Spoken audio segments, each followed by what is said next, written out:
Ted Kennedy is gone.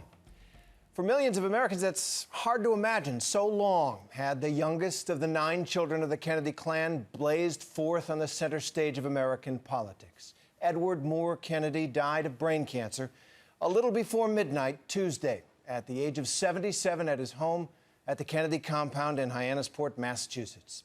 He was dubbed the Lion of the Senate, serving in that body for an amazing 46 years, the 3rd longest tenure ever.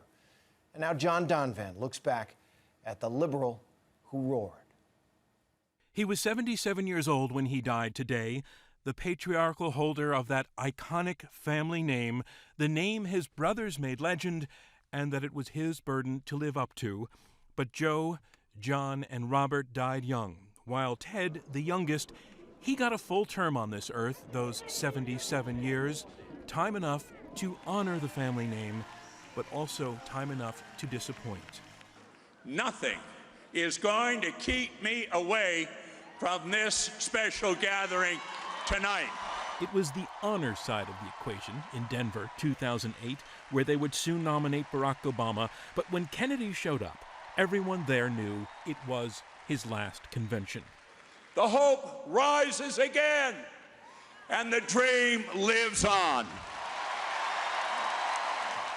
But he still had it, could still hit the high notes. And this, Ted Kennedy, they lionized. Right here and now, he was equal to the legend. He embodied it. He roared it. But contrast that to the almost confessional speech he delivered at Harvard more than 17 years ago, when he was nearly 60. I recognize my own shortcomings, the faults in the conduct of my private life. I realize that I alone am responsible for them, and I am the one who must confront them. Those are the bookends of Ted Kennedy's reputation, a lion so often, especially later in life, but at other times and earlier on, a letdown, an embarrassment to his family, to his party, to himself, so often incurring, as he said in that Harvard speech, the disappointment of friends and many others who rely on me to fight the good fight. The good fight. Good or not, fight was part of the family ethic, and he was born, Edward Moore Kennedy, February 22nd, 1932, into a life of privilege combined with ambition. And some of it Ted got right. He got into Harvard, played football there too, and well, but then he disappointed, caught cheating for a Spanish exam. He was booted for 2 years. By the late 1950s, however, having served in the Army and gone to law school, he emerged having developed somewhere along the way a splendid political gift for getting along with people, joining his brother John's campaign for the presidency. This young, rich boy from Massachusetts somehow charmed Democrats from Wisconsin to Wyoming and helped his brother win the nomination. That I will faithfully execute the office of President of the United States.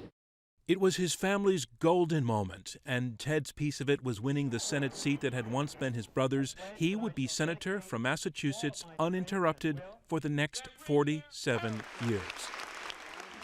But not without again wavering between strength and weakness. Strength when John was murdered in 1963, and then when his brother Bobby was assassinated almost 5 years later. It was that occasion, Bobby's funeral, where Ted demonstrated a second extraordinary political gift, eloquence and authenticity when the moment needed it.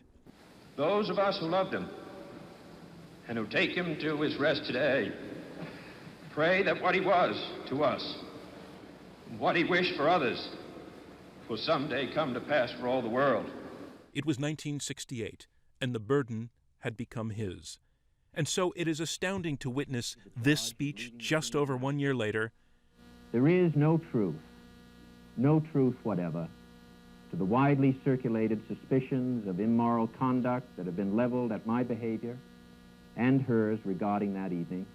To witness how far he had fallen, it was the Chappaquiddick incident that, like the legends of his brothers, would also shadow his career. Driving with a young woman who was not his wife, he went off a bridge, and she drowned, though he escaped and waited 9 hours to report what had happened. Massachusetts returned him to the Senate the following year, but now that he was the Kennedy presumed next to try for the White House, the question was, could he ever live down Chappaquiddick? In fact, he let 2 presidential elections pass before tossing his hat into the ring. Today, I formally announce that I'm a candidate for President of the United States. But then a strange thing happened. His eloquence vanished when Roger Mudd of CBS asked the most obvious question there was. Why do you want to be president? Well, Maybe some concluded it never was Ted Kennedy's ambition, but just loyalty to the legend. And was that enough? It was a harbinger. The campaign went poorly, he lost the nomination, and never ran for president again. But listen to what he said as he walked away from that last White House race. For me, a few hours ago, this campaign came to an end. For all those whose cares have been our concern, the work goes on, the cause endures, the hope still lives, and the dream shall never die. It was a kind of transformation. No longer chasing a Kennedy in the White House dream, he set out to make his mark in the Senate. And this would turn out extraordinarily well, thanks again to his gift for getting along. He became a master persuader, even remaining on good terms with ideological foes like Ronald Reagan. He was instrumental in creating Martin Luther King Day. He worked for campaign finance reform. He successfully pushed the Family and Medical Leave Act and authored No Child Left Behind. Above all, he fought for health care reform with less spectacular results, but that he kept on fighting. That's what sustained his standing. And he would need that, because many of his best years in the Senate were a mess in his private life. Divorced, he was often seen drunk and womanizing in his 50s. At this point, I'm not going to talk about the events that night. And one more scandal erupted when, after a night of partying with his Uncle Ted in Florida, Ted's nephew, William Kennedy Smith, was accused of rape. He was later acquitted, but Newsweek said of Ted that he was the living symbol of the family flaws.